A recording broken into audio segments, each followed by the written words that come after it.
Dr. Pankanya, thank you so much for taking the time to speak with me today. Now, the UK government says that almost 75% of cases here are of the so-called Indian variant. Now, what exactly is this and why is it being perceived as being more dangerous? So I wouldn't want to call it dangerous, but it is more infectious. And in the natural evolutionary history of viruses, there always emerges one that outcompetes the other. It's a bit like we get a sprint runner, somebody comes from somewhere and they leave the field standing. So similarly here, the mutations from the variant that has arisen from India appear to be more infectious in human beings. And when we call it more infectious, it means that you need fewer numbers of the virus particles to infect you. And similarly, it also makes a very good fix and attachment with the receptor. So if this is the human ACE2 receptor, we have the mutated version here, 617.2, and it makes a better fit, and therefore it is more infectious. And as it reproduces, there isn't a checking mechanism with the virus because it's an RNA virus. So it makes mistakes. And those mistakes in reproducing is what we call mutations. Most mistakes in its reproduction are of no consequence. They're just a swapping of an amino acid here and there. And sometimes we have a mistake which is significant.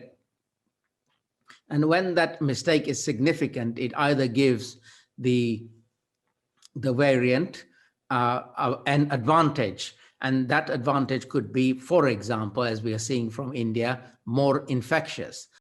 As you just mentioned, there is a lot of talk about which vaccine works best against this variant. What are your thoughts on this, Doctor? We're in the middle of a crisis, an unprecedented global crisis.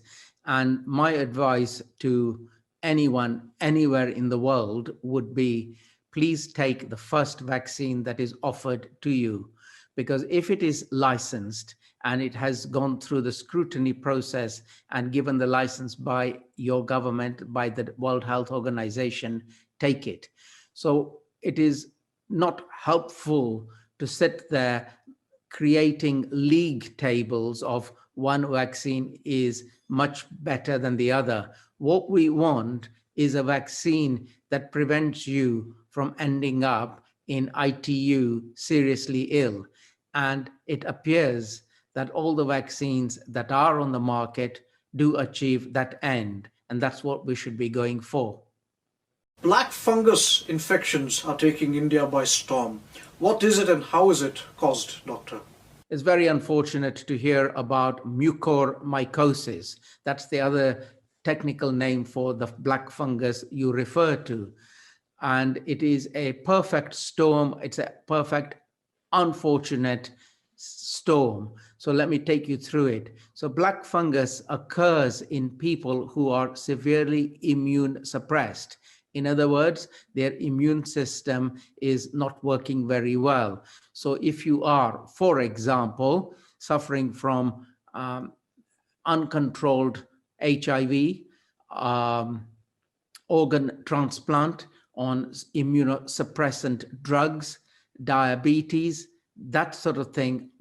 When I mean diabetes, I mean badly controlled diabetes, then it reduces your immunity.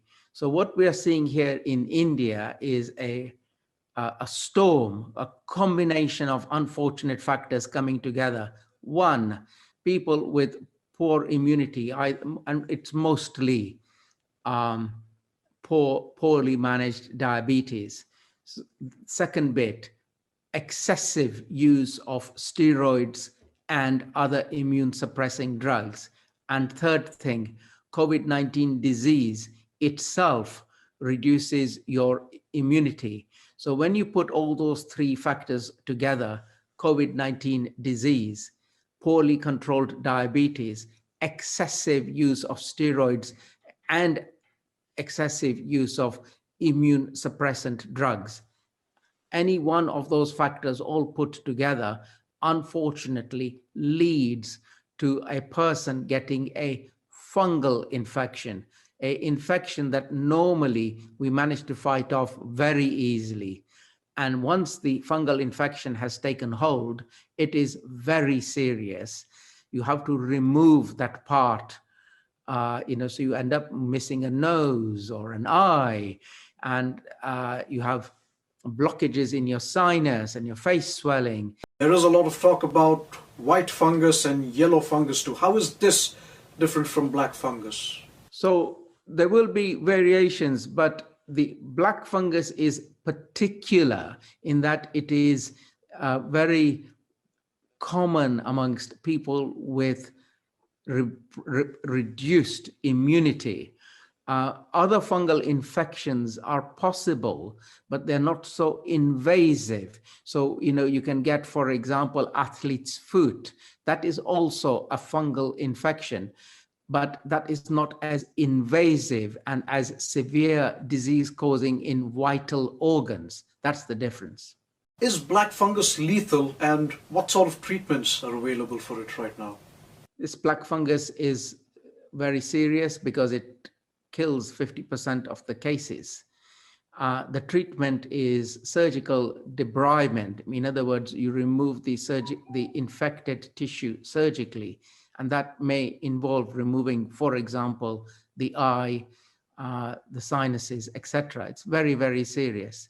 There are antibiotics. There are common antifungal antibiotics that we can use.